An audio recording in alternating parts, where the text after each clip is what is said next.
Buenos días, nosotras somos el grupo 3 y les vamos a hablar del efecto Doppler. El grupo está conformado por Carolina Duque, Valeria Montoya Cano, Carla Daniela Pulgarín y Juanita Tapiero.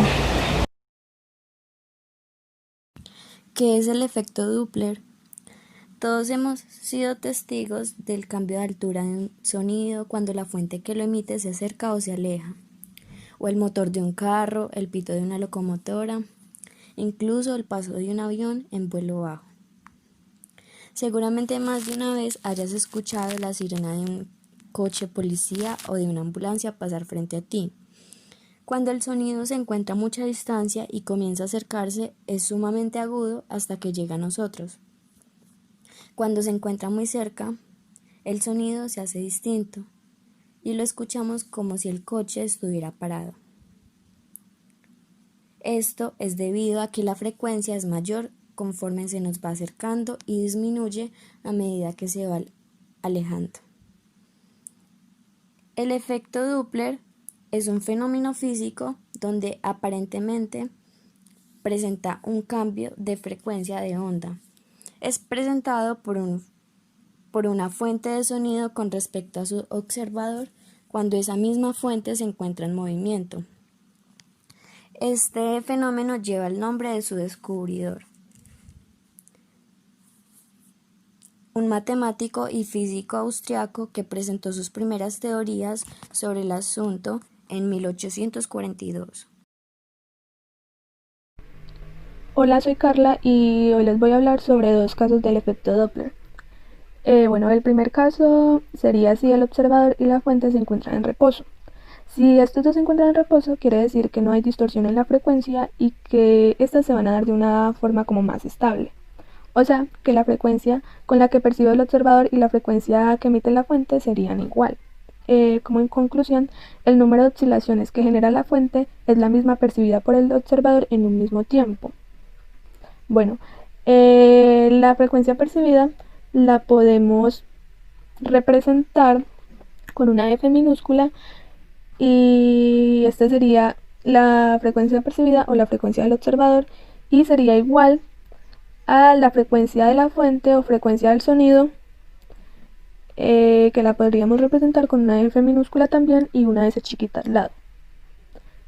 Ahora les voy a dar como un ejemplo de este caso. Un gorrión se encuentra parado en una rama y está cantando cerca de un gato echado en la cama de su dueño. Si el gorrión canta con una frecuencia de 60 Hz, calcular el número de oscilaciones que percibe el gato en 5 segundos. Entonces, la fuente sería el gorrión y el receptor el gato. Los dos se encuentran en reposo porque, el gorrión se encuentra en una rama cantando y el gato está echado en la cama de su dueño. Entonces, el gorrión sería la frecuencia del sonido y el gato la frecuencia del observador. Entonces dice, si el gorrión canta con una frecuencia de 60 Hz, o sea que la frecuencia del sonido serían 60 Hz. Y como les dije antes, esta es igual a la frecuencia del observador, entonces esta también sería 60 Hz. Entonces, ya tenemos las frecuencias, pero nos dicen que hay que calcular el número de oscilaciones que percibe el gato en 5 segundos. Entonces tendríamos que utilizar la fórmula de frecuencia es igual al número de oscilaciones sobre tiempo. Entonces tendríamos 60 Hz es igual al número de oscilaciones sobre tiempo y el número de oscilaciones sería igual a 300. Entonces el número de oscilaciones que percibe el gato en 5 segundos son 300 Hz.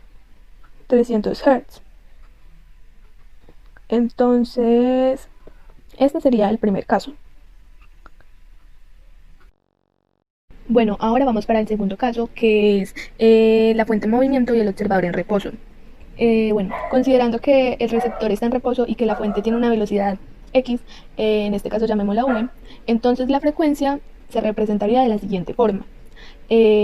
Frecuencia igual a velocidad del sonido sobre velocidad del sonido más menos velocidad por frecuencia frecuencia del sonido. Es más y menos porque eso ya depende de la fuente.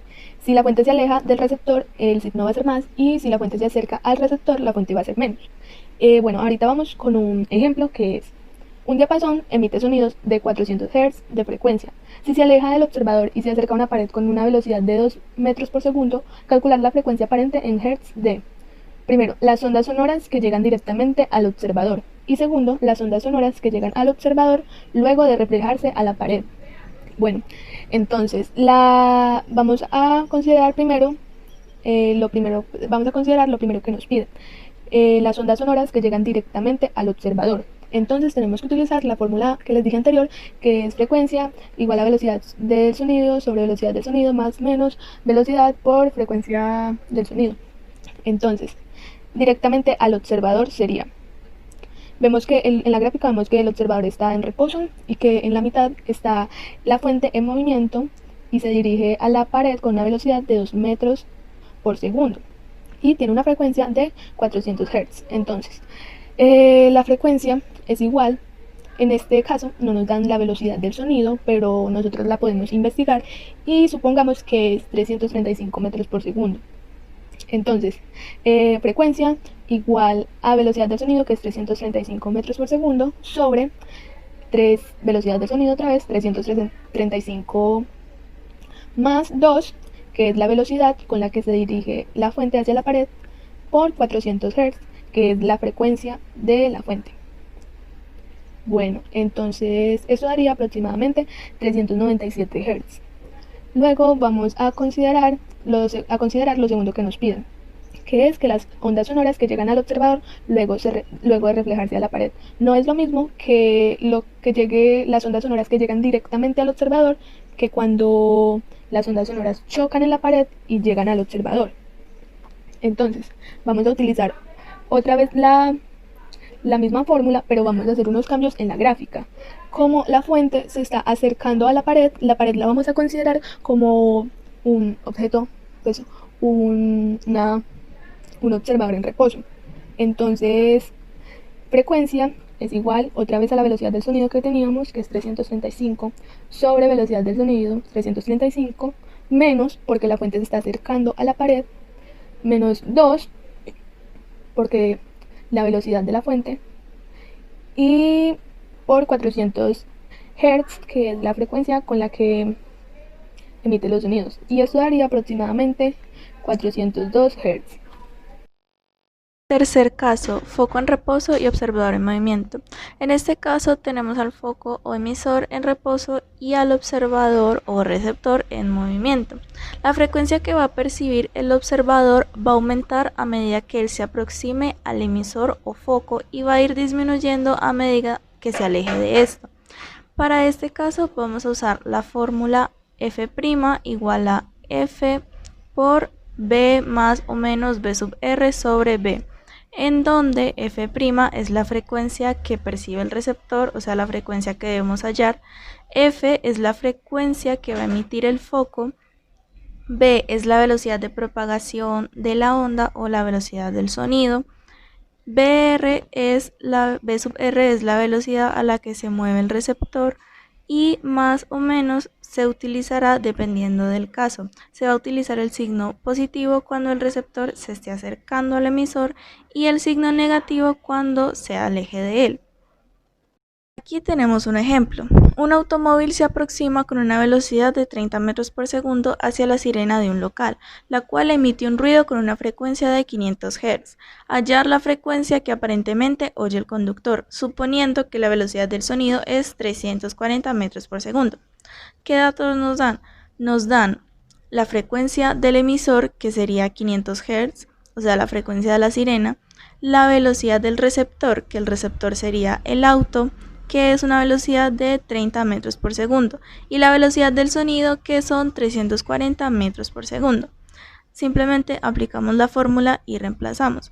Entonces nos quedaría la frecuencia que percibe el receptor sería igual a 500 Hz por 340 metros por segundo más 30 metros por segundo sobre 340 metros por segundo.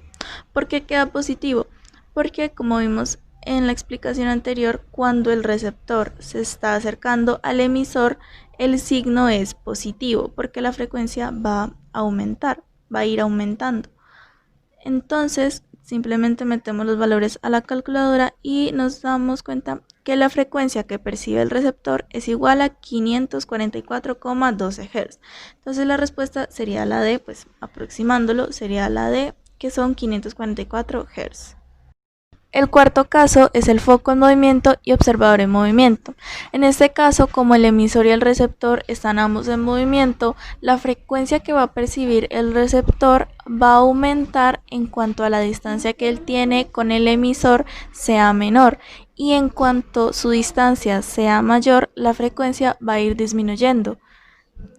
Para hallar la frecuencia que percibe el receptor, vamos a usar la siguiente fórmula, que es f' igual a f por b más o menos b sub r sobre b más o menos b sub f, en donde f' es obviamente la frecuencia que percibe el receptor, f es la frecuencia que emite el foco o emisor, b es la velocidad de propagación de la onda o la velocidad del sonido, b sub r es la velocidad a la que se mueve el receptor, P sub f es la velocidad a la que se mueve el emisor.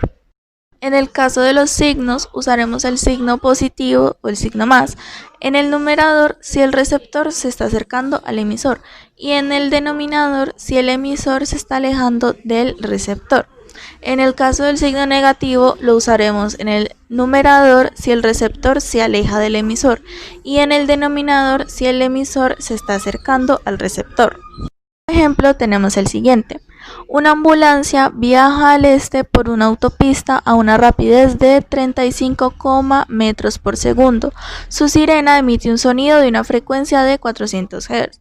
¿Cuál es la frecuencia escuchada por un automovilista que viaja al este a 28,6 metros por segundo?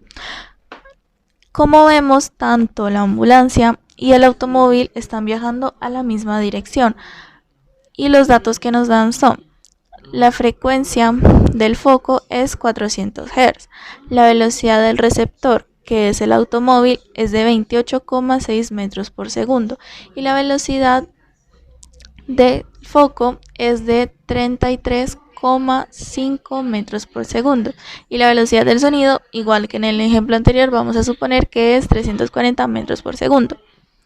Aquí simplemente, igual que en el otro caso, reemplazamos y vemos que f sub' es igual a 400 Hz por 340 metros por segundo más 28,6 metros por segundo sobre 340 metros por segundo más 33,5 metros por segundo, porque los dos son positivos. Si vemos en los casos de los signos, cuando el receptor se está acercando al emisor, el signo es positivo en el numerador, y cuando el emisor se está alejando del receptor, el signo también es positivo, pero en el denominador. Por lo tanto, tanto en numerador y denominador, en este caso, van a ser positivos.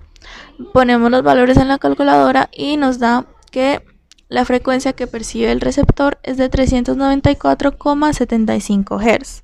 Aplicaciones del efecto Doppler. El efecto Doppler, más allá de explicar los cambios en las ondas del sonido, también tiene muchas aplicaciones en la vida cotidiana, tales como en la astronomía, en la medicina y también en la creación de radares. Ha servido para entender algo tan cotidiano como el sonido de un carro en la calle, como también para calcular la distancia en el universo. Las aplicaciones más destacadas del efecto Doppler. En primer lugar, tenemos el radar, que es un sistema electrónico que nos permite detectar objetos que están fuera del alcance de la vista. Para determinar la distancia, se proyectan sobre las ondas del radio. En la medicina, uno de los más importantes ha sido la ecocardiografía, donde los ultrasonidos son ondas sonoras de muy alta frecuencia que avanzan según los principios de las ondas mecánicas, aunque también se puede encontrar la medición del flujo sanguíneo, que es por medio del movimiento de los glóbulos rojos. Y en la astrofísica encontramos el estudio de la estructura de las galaxias, la presencia de materia oscura, el estudio de estrellas dobles y el movimiento de estrellas y galaxias midiendo sus velocidades radiales, ya sea si se están alejando o se están acercando. Esto es lo que se llama corrimiento al rojo, que es el incremento en la longitud de la onda que corresponde a la frecuencia de la radiación magnética, ya sea ascendente o descendente.